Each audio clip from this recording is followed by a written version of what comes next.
புது வீடு அப்படிங்கிறது எல்லாருடைய கனவு.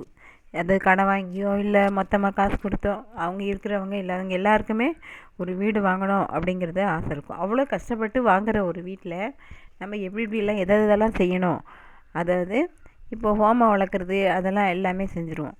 ஆனால் ஒருத்தர் யார் பேரில் வீடு வாங்குகிறோமோ அவங்களுடைய ராசி லக்னத்துக்கு 8ல் சந்திரன் அன்னைக்கு இருக்கக்கூடாது. அது மாதிரி அன்னைக்கு தான் வீடு குடி போகணும். புது வீடு எவ்வளோ கஷ்டப்பட்டு கட்டுற வீடை குடி போகணும்.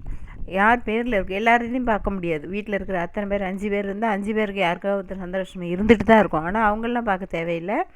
யார் பேரில் வீடு வாங்குகிறோமோ அவங்களுக்கு மட்டும் அன்றைக்கி சந்திராஷ்டமம் இருக்கா அப்படிங்கிறத பார்த்துக்கணும். ராசிக்கும் லக்னத்துக்கும் 8ல் சந்திரன் இருக்கக்கூடாது. அடுத்தது ஹோமம் வளர்க்குறது எல்லாம் அதெல்லாம் செஞ்சு எவ்வளோ செலவு பண்ணி கணபதி ஹோமம் பண்ணுவோம், எல்லாமே செஞ்சுருவோம். ஆனால் முக்கியமாக செய்கிறத ஒன்று மறந்துடுவோம். அது என்னென்னா, அன்னைக்கு அந்த வீடுங்கிறது பல தலைமுறை நீங்கள் மட்டும் வாழ போகிறது இல்லை, பல தலைமுறை வாழப்போகுது. அதனால் எல்லாருடைய ஆசீர்வாதமும் கிடைக்கணுன்னா உண்மையிலே பசியோடு இருக்கிற ஒருத்தவங்களுக்கு நம்ம ஏதாவது அனாதை ஆசிரமோ இல்லை எதுவோ பசியோடு அந்த சாப்பாடு கிடைச்சா நம்ம பசி தீரும்னு இருக்கிறவங்களுக்கு அன்றைக்கி சாப்பாடு கொடுக்குற மாதிரி பணம் கட்டியோ இல்லை சாப்பாடாவோ செஞ்சு கொடுக்கலாம். அது மிகப்பெரிய புண்ணியம். ஏன்னா அவங்க மனசில் இருந்தால் அந்த ஆத்மாலாம் ஐயோ இன்றைக்கி யார் வீடு அது சொல்லி தான் கொடுப்பாங்க. அவங்க மனசெல்லாம் வாழ்த்தா அது இந்த ஓமத்தை விட அதிக சக்தி வாய்ந்தது. அடுத்தது உங்களுக்கு குடும்பத்தில் யாரை ஓமம் வளர்க்குறது பாக்கி எல்லாம் செஞ்சுருவோம். அடுத்தது குடும்பத்தில் சில பேர் எல்லாருமே பணக்காரங்களாக இருக்க மாட்டாங்க, ஏழையும் இருப்பாங்க.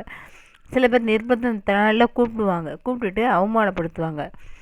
பணக்காரங்களை ஒரு மாதிரி கவனிக்கிறது, ஏழையை ஒரு மாதிரி கவனிக்கிறது.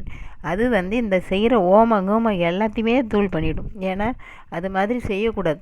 ஏன்னா அது பாவம். அவங்க ஒரு மனுஷன் ஐயோ நம்ம ஏன் வந்தோம், கடன் வாங்கிட்டு கூட வந்திருப்பாங்க. அவங்க ஏன் வந்தோன்னு அவங்க மனசு கலங்கி ஒரு ஆத்மா நின்றுச்சுனாவே நாம் செய்கிற ஹோமத்துக்கோ அல்லது கணபதி ஹோமத்துக்கோ எதுக்குமே புண்ணியம் கிடையாது. அதனால் அதை மட்டும் செய்யாதுங்க. கூப்பிடாமல் கூட தவிர்க்கலாம்.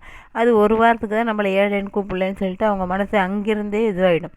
ஆனால் அந்த வீட்டுக்கு கூப்பிட்டுட்டு அதுக்கு பிறகு அவமானப்படுத்துறது மிகப்பெரிய பாவம். ஆனால் அந்த செயலை மட்டும் யாருமே செய்யாதீங்க. கூப்பிடாமல் இருந்தால் கூட ஒன்றும் இல்லை, ஒரு 4 நாள் மனசு கஷ்டப்படும். ஆனால் கூப்பிட்டுட்டு வசதி அவமானப்படுத்தாதீங்க. யாரையும் கூப்பிட்டுட்டு மனசை காயப்படுத்தக்கூடாது.